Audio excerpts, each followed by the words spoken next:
Gusto mo bang tumawag ang inyong minamahal na nasa layo at magparamdam sa iyo? Gawin mo ang dasal na ito para magparamdam siya sa iyo.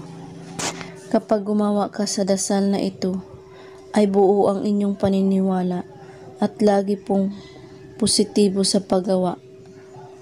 Una, ay kailangan mo lang ng maliit na papel kahit anong kulay, basta't masusulatan.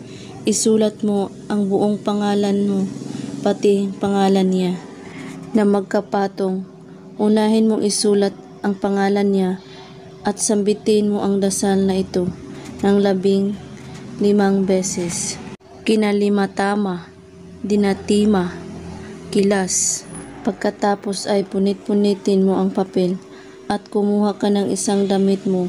Ilagay sa loob ng damit ang pinunit na papel at itago mo ito sa inyong drawer.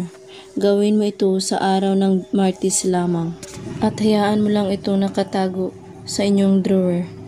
At pag nagparamdam na siya sa iyo, ay pwede mo na itong kunin at ilagay mo ito sa inyong wallet. Gawin mo ito kahit anong oras, basta't lagi po kayong positibo at buo ang inyong paniniwala.